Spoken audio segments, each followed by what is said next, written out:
次我哋去東京睇櫻花呢，未到就已經緊張刺激，臨降落嗰下呢，突然風切變，滾動到全機人一齊哇哇聲，咁架機呢擺嚟擺去，突然間下墜嗨到呢，免費玩咗次過山車，賺咗啦！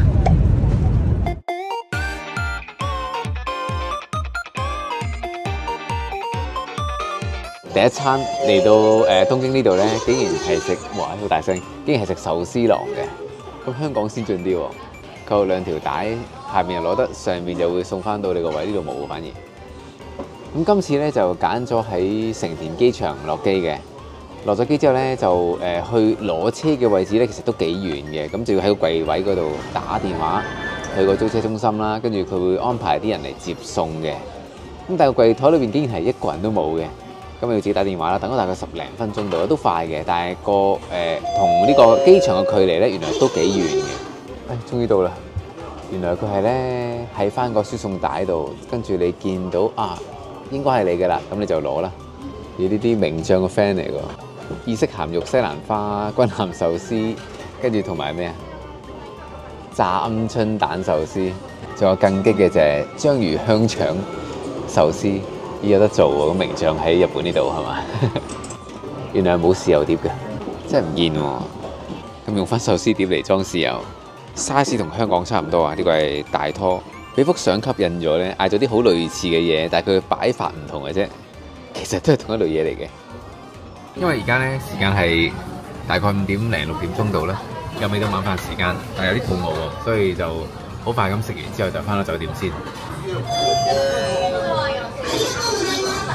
第一間酒店間房就係咁啦，原本係想要一張大床嘅，但係俾唔到啊，最終係2張單人床，咁都 OK 啦。個景唔錯嘅喎，咁樣打側望翻出去呢，會見到海景嘅，同埋一晚價錢都係400幾蚊咋，性價比都好高。但唯一係唔滿意就係個枕頭咯，瞓下嘅時候呢，佢就會扁晒，跟住就要呢上下倒轉咁樣，所以成晚都比較反瞓啲。而老婆去揀酒店嘅時候呢，首選就一定要有停車場先。咁呢間酒店呢，佢出邊嗰個停車場啲車位都好多。頭先由千葉啦，就揸2個鐘頭車嚟到川越市呢一度，途中就經過一間叫做半田屋嘅餐廳，幾地道同埋平民級數為主，因為個價錢都好抵食啊！一個滑蛋吉列豬扒飯啦，再加多個拉麵，有塊肉仔嘅。咁個價錢呢，1000 yen 都唔使喎，2個加埋1000 yen都唔使喎，好抵食。圍翻港幣20幾蚊嘅豬扒飯呢，都冇揸流攤，塊豬扒呢都幾厚身嘅。食飽飽啦，而家繼續出發。我哋旅行呢，好多時都係求其經過啲咩好食嘅，或者覺得係啱食嘅就行埋去嘅，未必真係要做好多功課。嚟到尋找小櫻的故事嘅第一站，呢度就係穿越其中一條河流啦。咁但係網上面睇呢，應該係兩邊有晒櫻花啊，開到爆晒噶嘛。但係嚟到呢，天氣不似預期，大家望下，哇，好靚喎！但係就淨係得即係兩邊各一棵咁多嘅啫，跟住周圍呢，全部都係啲光禿禿嘅櫻花樹。喂，爭咁遠嘅點解？呢棵爆到咁喎！見到河邊呢，啲花仔都開晒㗎啦，唯獨成啲櫻花唔開。但係嗰2棵點解開得咁茂盛？唔通曬得特別正？嗰個位置風水好定咩原因呢？冇理由落差咁大喎。再去其他地方睇下有冇小櫻嘅蹤跡先。嚟到小江戶街呢度呢，咁見到好多人着晒和服㗎。本來個 plan 就諗住都着下和服啊，影下相啊，最終都係唔搞啦，因為呢真係太凍。雖然叫做名店街啦，但係呢同我哋即係認知嘅名店有少少唔同。呢度係比較文青少少嘅，好有特色，仲係 keep 翻呢幾百年前嘅環境啊！川越市係東京近郊熱門嘅景點之一，就好似穿越翻去江戶時期咁。因為係旅遊區，咁大部分都係賣手信啊、賣嘢食為主。由東京嚟呢度，除咗可以揸車之外，其實搭 JR 嚟都好方便。喺川越站落車，再行過嚟都係10分鐘嘅步程，好值得嚟行下、睇下、影下相，勁多景點同打卡位。我哋3月19號嚟到，可惜啲櫻花仲未開。如果唔係頭先嗰條河嘅兩邊開滿晒花，真係靚到爆，可以玩足一一日，咁我哋咧沿住行程嘅路線周圍去。今次8日嘅旅程，分別住咗6間酒店，會喺川越呢度留1晚嘅。但係揸車嚟嘅朋友就留意翻，小江戶街一帶好多酒店啊、旅館都未必有得泊車，要喺翻附近揾啲時租啊或者日泊嘅停車場先得。突然間咧轉咗入嚟一個巷仔入邊啦，好多啲手信啊、小食店啊，試下先。哇，都好食過香港好多。One please。OK, thank you。見到一檔賣青瓜喎，試下係咪真係咁正先？個個揸住碌嘢都咬。睇得到？喺香港應該未見到人攞咗青瓜喺街度咬嘅，咁啊鹹鹹地咧醃製咗嘅，但係保留翻青瓜嗰個鮮味，冇乜特別，有少少揸流灘嘅呢個。試下個人氣鮮次郎嘅雪糕先。有2片番薯夾咗喺度，有番薯啦、朱古力啦，或者番薯加朱古力。咁 cream 嗰度咧可以揀芝士或者 caramel 嘅，咁我就揀咗甜啲咯，揀咗 B 呢隻。Thank you。哇，製作好認真。Thank you。神還原啊，同張相一樣，出色嘅咁味。因為呢個味道香港係食唔到嘅，好重番薯味嘅。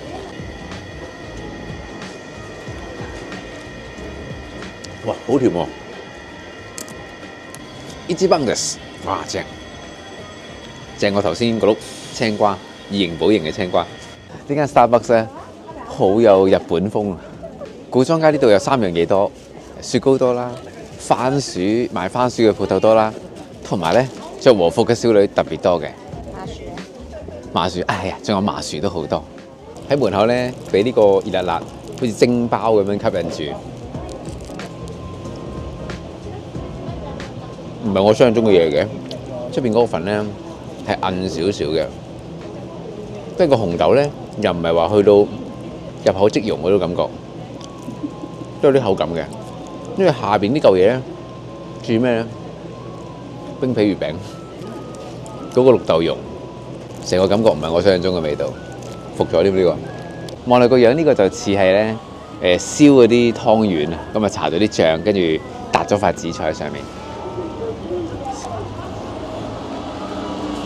好滯呢個嘢，好爆肚，肚餓嘅時候呢個啱晒，但係就唔係太有味嘅。佢裏邊冇調味啦，鹹嘅，純粹靠啲醬咧，俾少少鹹味佢，同埋塊紫菜咧都唔夠脆，即係純粹係填肚嘅啫呢個嘢。OK 嘅，好食嘅，即係當燒湯圓咁樣啫嘛。係，你中意食嘅？我中意食嘅，煙韌人中意食嘅。我哋揀咗明太子蛋黃醬嘅呢個用米做嘅，好似牛肉嘅串燒咁樣，但係其實咧佢係用米做嘅。好蘇打味。頭先咧見住個車夫咧好勁啊，一路跑咧，跟住拉住架人力車咧，拉到去頭先見到櫻花樹嗰條河仔嗰度。基本上咧成條街好多唔同嘅位置係都適合打卡嘅。想影靚相嘅話咧，嚟呢度係非常之適合。嚟到川越站附近啦。咁咧啲街係好熱鬧，同埋人多咗好多。唔講以為自己喺新宿，竟然係食翻香港有嘅牛角。咁但係佢呢個餐又 OK 喎，3580咁樣咧係有晒4款嘅和牛。因為喺完全唔做功課嘅情況底下，就會係咁噶啦。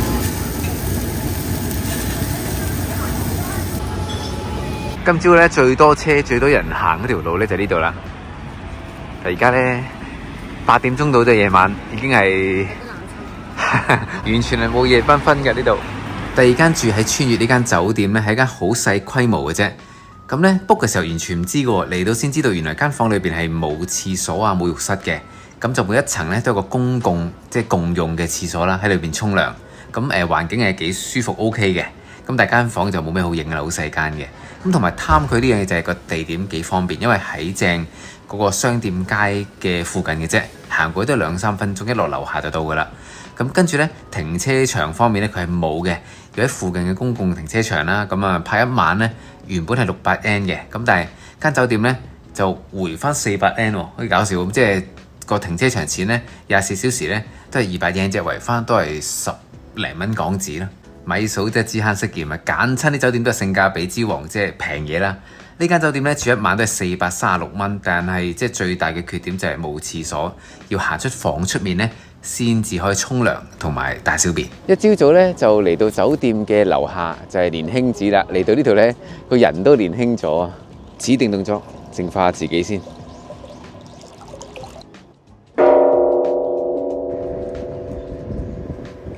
離開咗川越之後，我哋就一路向西北，向住呢個草津嘅方向直上啦。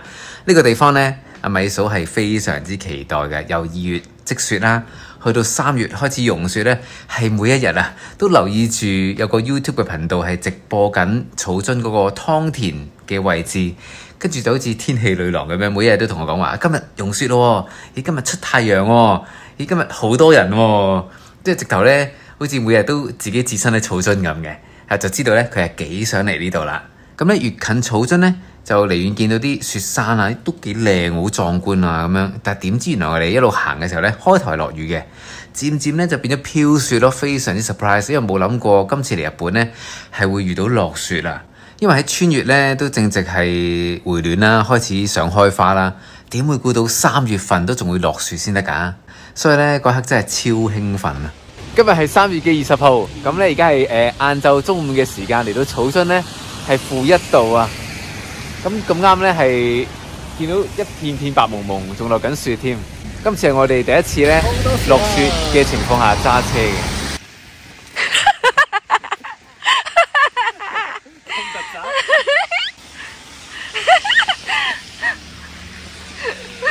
好彩當時路面就冇積雪，我哋慢慢揸，跟住終於嚟到湯田啦。不過咧就先泊低架車喺距離大概15分鐘步程嘅室外停車場度，然之後咧再搭翻免費嘅 shuttle bus 嚟到旅館呢一度。我哋間旅館咧叫做大東館，喺正湯田隔離嘅啫。唔知拍出嚟睇唔睇到咧？打交咁嘅啲雪，橫風橫雪，周圍飛嘅。入到嚟咧送咗2塊 welcome 餅，呢度咧性價比都高嘅。我哋就 book 咗係1710幾蚊啦。就住一晚，包2餐，同埋咧泊車咧都係免費嘅。咁陣間食飯啦，同埋聽朝嘅早餐咧就去翻2樓嘅餐廳，唔係喺房裏邊用餐嘅。咁趁住未出到去嘅時候咧 ，room tour 一下先。首先入到嚟就個玄關啦。呢間房仔裏邊咧有啲被鋪啊、床墊啊咁樣。咁呢間酒店咧係我哋暫時第3間啦。亦都係個房裏面嘅面積最大嘅一間嚟嘅，衫啊就可以掛喺後邊呢個衣櫃度。平時見啲人就咁着住啲浴衣啊咁行出去啦，但係今日太凍，搞唔掂。睇下聽日咩情況先。咁呢條褲咧都戴錯咗，好薄啊條褲，係嗰啲咧跑步啊夏天着嗰啲運動褲嚟嘅，完全唔保暖。咁咧就問老婆借咗條絲襪，哇金華火腿啊！成個痴漢咁啊！而家嚟到草津咧，可以遇到咁大嘅雪景，應該係即係冇事嗰日之前咧，時間韓國都落雪啦。但係落完雪之後，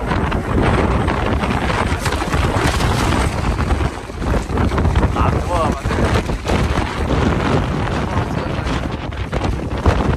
好大風啊！離開咗酒店咧，唔夠10秒，把車變成咁啊！大風都好誇張啊！呢度係雪地湯田啊！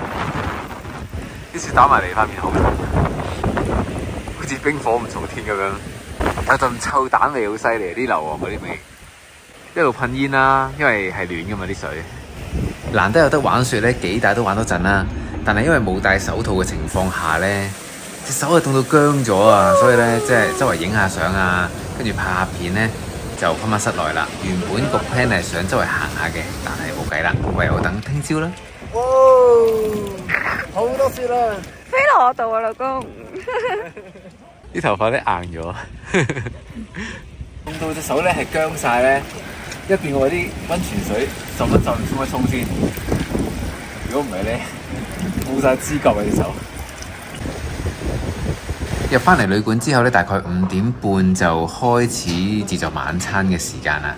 咁呢度咧個選擇都多嘅，大概40-50款到啦。仲有一樣咧係啱胃口嘅。老婆，你最中意邊一味啊？我最中意食吞拿魚壽司，你咧？我就最中意食佢嗰個肥牛啊！咁都係大量嘅洋葱啊，同平時去吉野家食嗰個牛肉飯咧係一樣嘅。咁你就不到碗飯咧攞嚟撈就一流啊！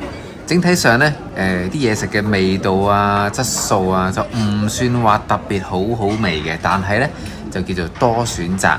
咁另外一點咧就係、比較係即係唔係太滿意嘅地方，就係佢成個旅館包括公共嘅地方啊，同埋酒店房裡面咧都係唔夠暖嘅，連即係餐廳食嘢呢個位置咧都唔夠暖喎。咁啲嘢食咧都好快凍啊，同埋沖涼之前咧都要開定水先，因為咧開完熱水之後咧大概都要等幾分鐘咧先有熱水到。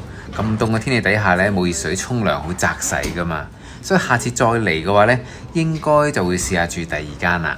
而家日本時間夜晚11點到啦，-6度嘅溫度係，行出去酒店感受下先。哇！望下啲雪堆到手掌咁高啊，硬嘅喎。即係頭先下晝行出去嘅時候呢，都仲係插到落去嘅隻腳，對鞋係會踩到落去，但係而家呢啲雪係硬晒㗎。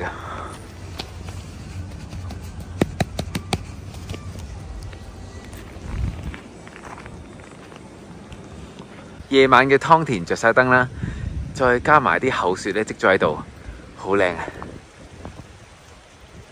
哇，走啦，好凍啊隻腳，僵咗啦！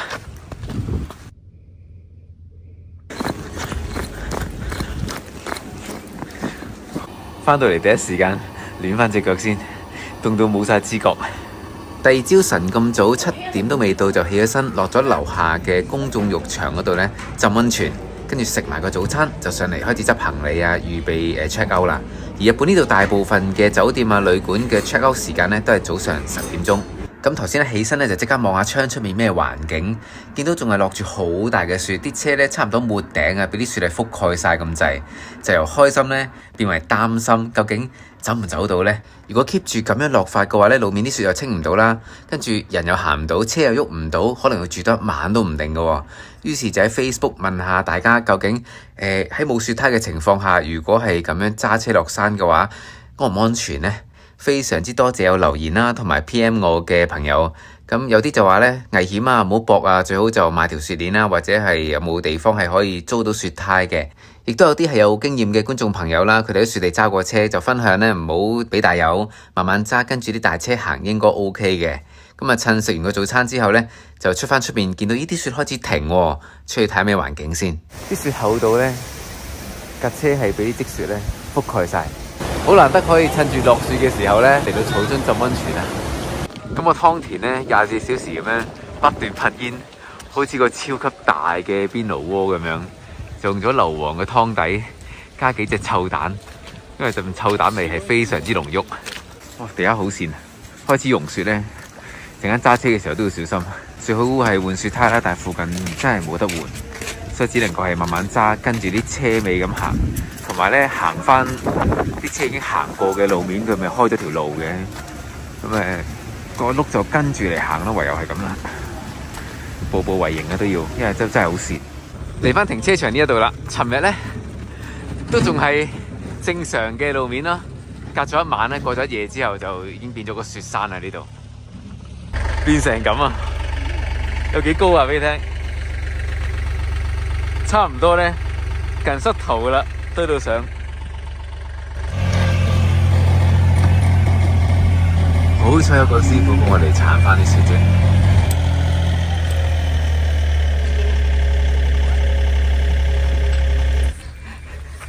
要自己開路啊！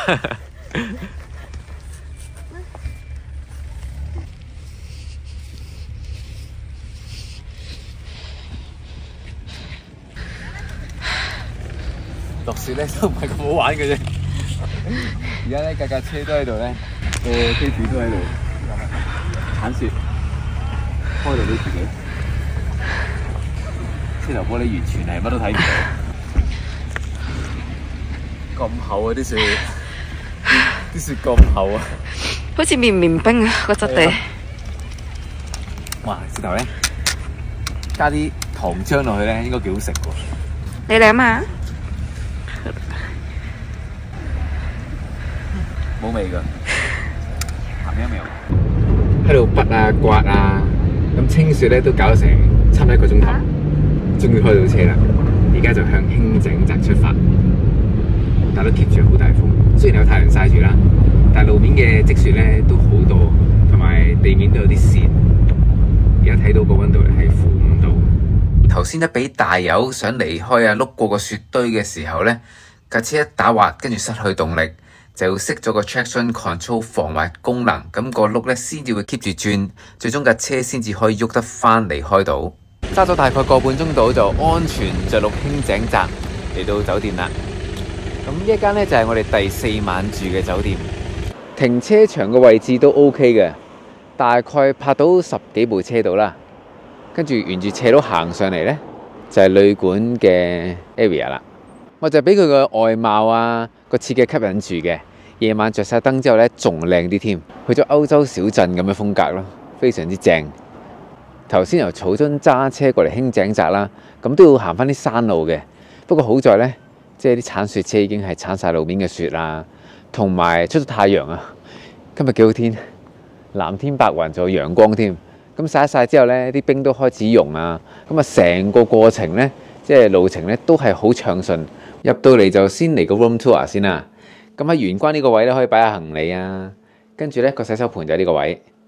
咁佢又用咗呢乾濕分離嘅設計。呢個係馬桶啦。另一邊有隻門打開，入咗去之後呢，呢個就係浴室。成個感覺呢幾企理嘅。跟住呢，就有個特別嘅小陽台，個露台可以行出去呢，食下風都得。呢間旅館嘅規模啊 size 就好細嘅啫，附近又冇咩好行喎，時間尚早，所以就決定揸車出返去市中心同埋周圍兜下，睇下有冇靚嘅櫻花景。點知呢？今日係3月20號，咁溫度呢就係0度，嚟到輕井澤現場環境就係咁啦。呢度就係 Outlet 嘅廣場啦，出邊停車場呢，正常應該都會即係開晒啲花啊樹啊，咁呢啲葉應該滿晒噶嘛。但而家呢，仲係光禿禿，太凍啦，因為難怪有唔少香港人都會嚟輕井澤影婚紗相。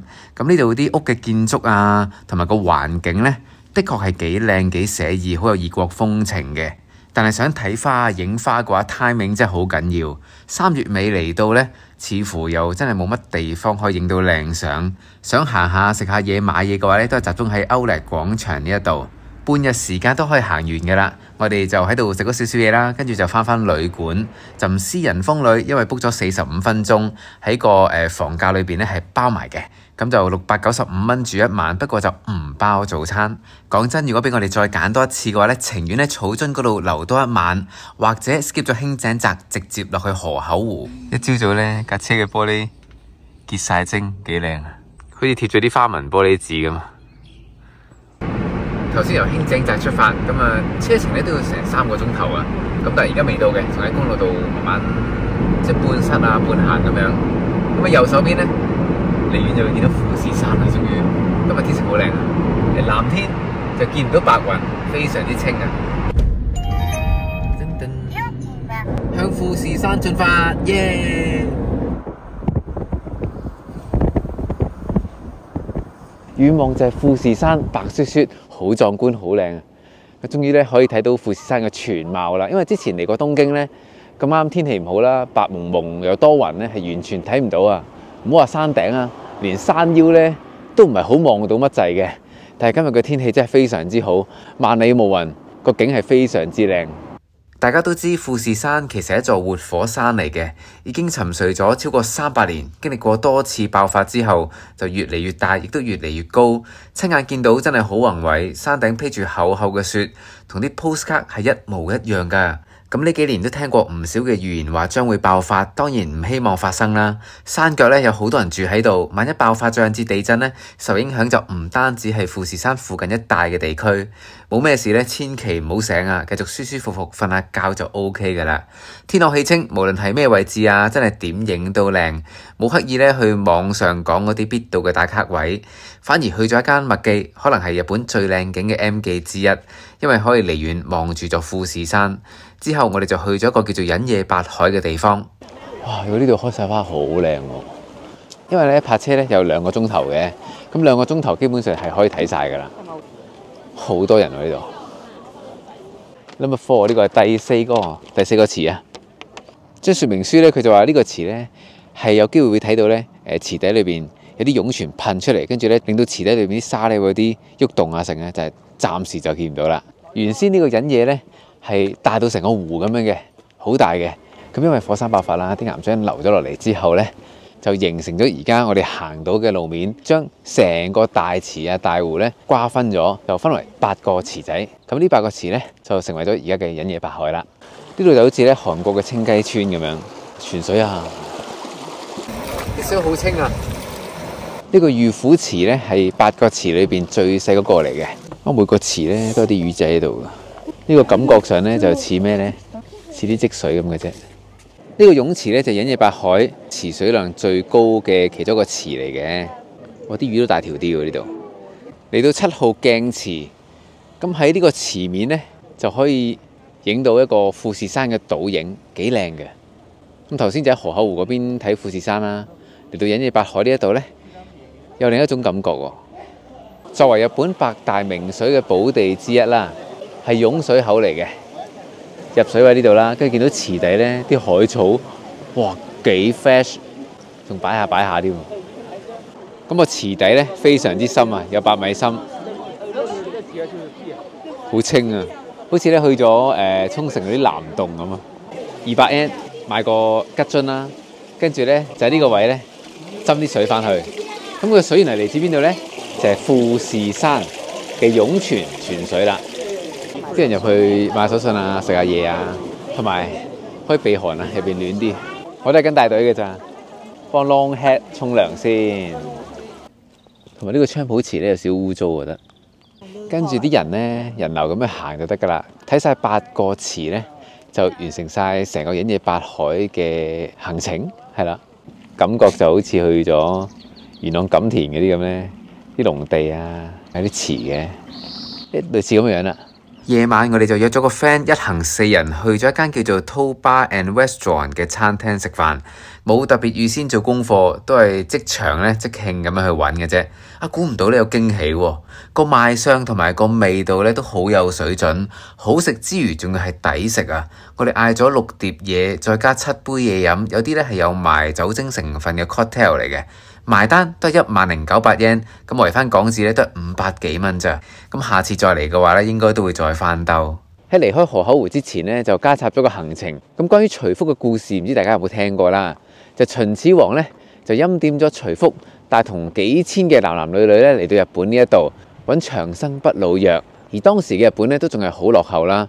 咁徐福呢，就將當時中國嘅一啲醫藥啊、農業啊、漁業啊同埋建築方面嘅技術咧引到嚟日本呢一度，令到當時嘅日本人咧就哇，原來可以咁嘅喎！更加相傳有另一種説法咧，就係話徐福可能有機會咧係第一代嘅神武天皇添。咁係唔係都唔緊要啦，最緊要就係徐福對於當時嘅日本咧都作出咗好大嘅貢獻。下一站我哋嚟到鎌倉高校前車站，見到個畫面都應該認得啦，就係男兒當入樽其中一幕動畫嘅實景場地，係主角櫻木花道遇上赤木晴子嘅地方。不過每日都吸引到大量嘅遊客過嚟打卡，對於附近嘅居民造成交通影響，有啲居民甚至覺得係一種滋擾添，只能夠係過緊馬路嘅時候不經意咁樣連拍，然之後再喺入邊咧揀張最好嘅。我哋好快咁影完之後就離開咗啦，繼續前往返去東京嘅路程。一路揸到去橫濱，途經 Gundam Factory， 好想趁3月底結束之前同個巨型高達影合照，但係嚟到已經係下晝3點幾，好多人咧都嚟見佢最後一面，超多人排隊啊！又落住雨，最後就咁喺出邊影張相咧，就忍痛離開咗啦。最後呢間酒店呢，就喺正千葉嘅市中心，間房都新淨企理，同埋比預期中大啊！廁所就咁啦，有淋浴間，亦都有埋個浴缸，陣間可以浸下浴都得。我呢度好少有喎，梯燙衫嘅喎，西褲燙機使用方法喎，係啊。景呢就冇咩睇啦，屬於低層啦，對正條大街，不過好旺啊樓下都。咁呢一帶呢都有幾間唔同嘅酒店啊。咁而我哋 book 呢一間呢，就係700幾蚊一晚，包咗早餐，會喺呢度住2晚嘅。呢間酒店嘅位置都幾好嘅。喺正千葉嘅中央站對面嘅啫，咁同埋喺另一邊嘅對面呢，就有間 7 啦，而附近都有好多餐廳啊。泊車方面，停車場嘅收費呢，就24小時1600 yen， 將架車揸到去 lift 入邊啦，跟住就會全自動幫你泊埋。咁喺泊車期間呢，24小時之內係可以無限次咁樣自由進出嘅。同埋呢間酒店呢，有好多嘢都可以借，包括直髮夾啊、叉電器、唔同大細軟硬度嘅枕頭，就連個磅都有得借添。譬如係買手信買到停唔到手又驚重得滯，就可以喺上機之前試一試上磅睇下有冇過重啦。呢間酒店嘅早餐都好唔錯喎，竟然有我中意食嘅燒青魚，仲有 pizza、炸雞、炸番薯，有啲沙律啊、炒蛋啊，連茶碗蒸都有添。最後一日嘅行程呢，就嚟到築地市場，咁但係因為真正嘅築地市場呢，新嗰個啦，咁喺禮拜日呢，其實佢就冇開嘅，但係場外市場呢度一樣都咁多人咁多嘢食。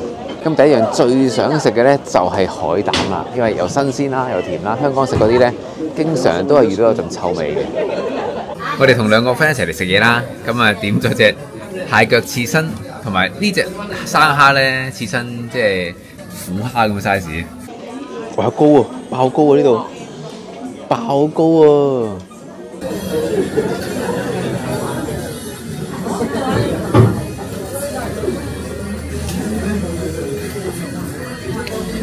哇，好鮮甜喎，感覺就好似咧將10幾隻細甜蝦仔咧，似個塞晒落口咁樣咯，都真係一樣嘅，但係就巨大化咗，正。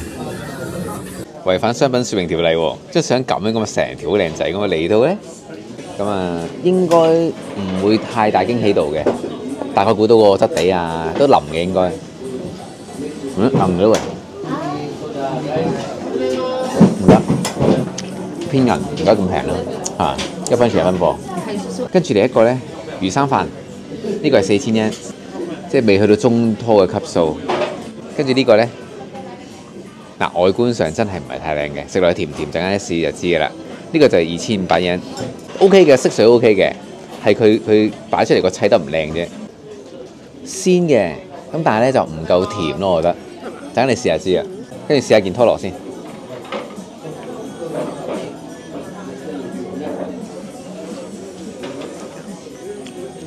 都好食喎。雖然油脂分佈咧唔多，但係都係好味嘅。陣間我哋咧喺出邊試下即開個海膽，佢成隻殼喺度托住件海膽嘅，就咁試一試咯。再比較下。比較邊個食啲？正常都會坐低喺間餐廳度食啦，咁但係嚟到築地場外市場呢度，因為太多檔啦，就咁掃街咧，基本上都可以試到唔同嘅嘢啦，亦都可以食到飽一飽嘅。呢個就係街邊即開即食嘅，睇下個質素係點啦。哇，好飽滿咯！哇，再甜啲喎，但係佢有少少輕輕嘅腥味，但係個鮮甜度咧係比頭先坐喺度食嗰間咧係再鮮啲嘅，真係不得了！即係香港係食唔到呢個味咯，完全。試埋個珍寶版嘅大生蠔啦，幾大袋，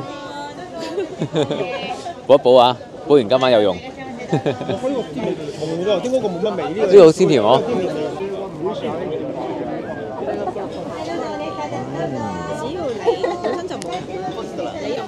一啲腥味都冇啊！係完全冇腥味嘅，真係好掂啊！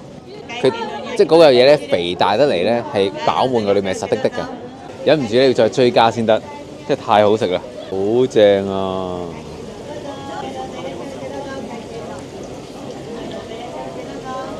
再甜啲，一山還有一山高。我哋上網睇過啦。咁啊，好多網民啊、網友咧就報料啦，成個東京咧差唔多係淨係得上野公園呢度係有櫻花開咗，因為仲係好凍啊，未回暖，咁所以咧大部分應該有櫻花嘅地方咧都完全係得啲樹枝嘅啫，乜都睇唔到。咁所以今日咧就嚟到上野公園呢度啦。但嚟到之後咧，而家係下晝大概2點半到啦，都好難揾到位泊車啊，兜咗好耐，最終咧就距離大概係我諗幾百米啦，先至有個公共嘅停車場，咁啱有一個位靜嘅，所以大家如果嚟嘅話咧，最好就唔好揀假期啦。第一、第二就係要早啲嚟。好得意佢哋分咗兩邊㗎，人坐嘅鴨仔咧就喺出邊大湖大池嗰個位置啦。咁呢啲鴨仔咧就歸埋一邊。佢又識分喎，佢唔會行出邊嘅喎，好得意喎。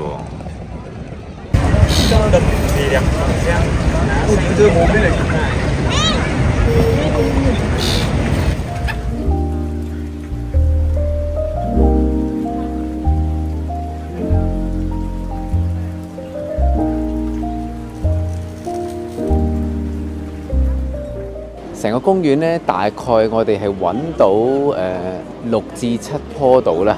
逢親一見到咧，都有一大班人咧喺度圍住嚟影咯，因為實在太難得啦。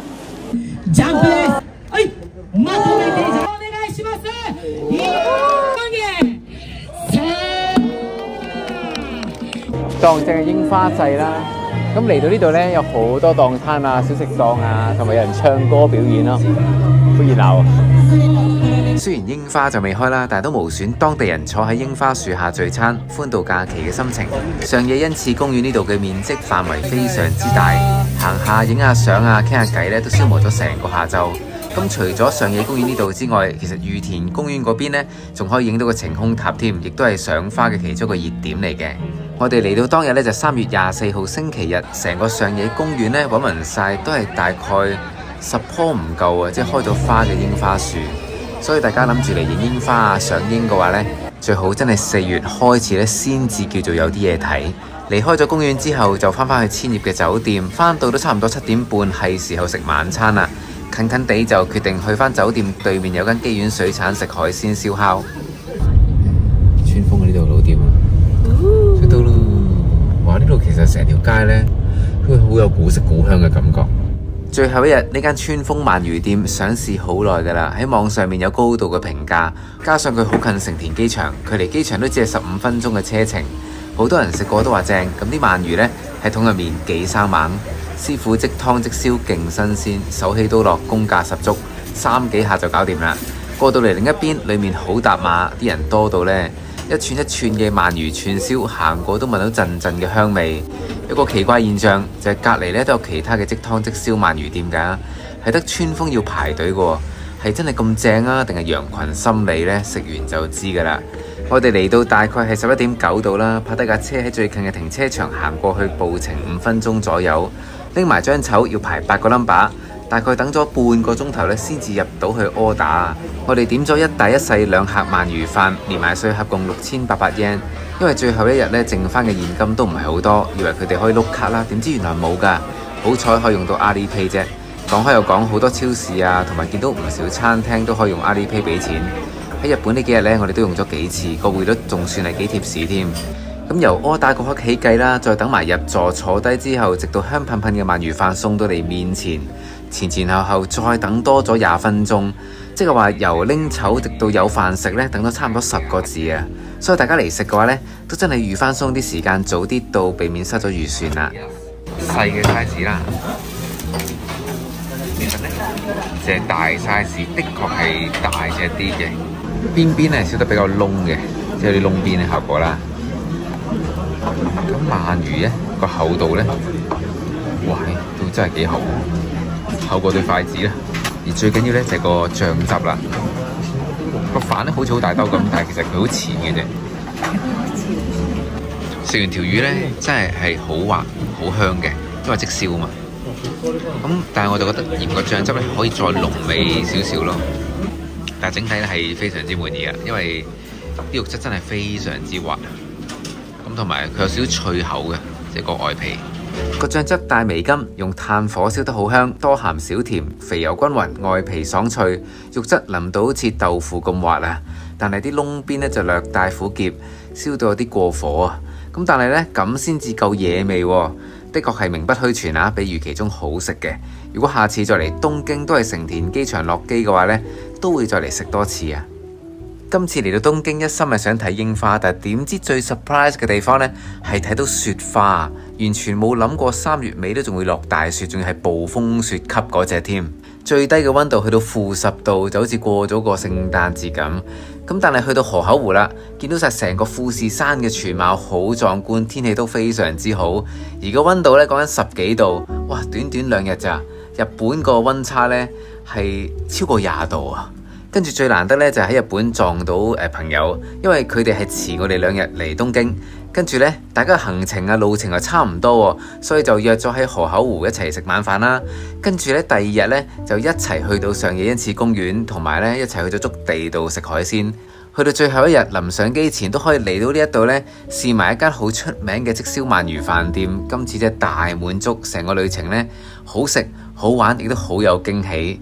最後分享埋成個行程嘅使費，食過邊間餐廳，住過邊間酒店呢，都 show 咗影片資訊欄度嘅。今集東京之旅呢，就講到呢度啦，我哋下次旅程再見，多謝收睇，拜拜。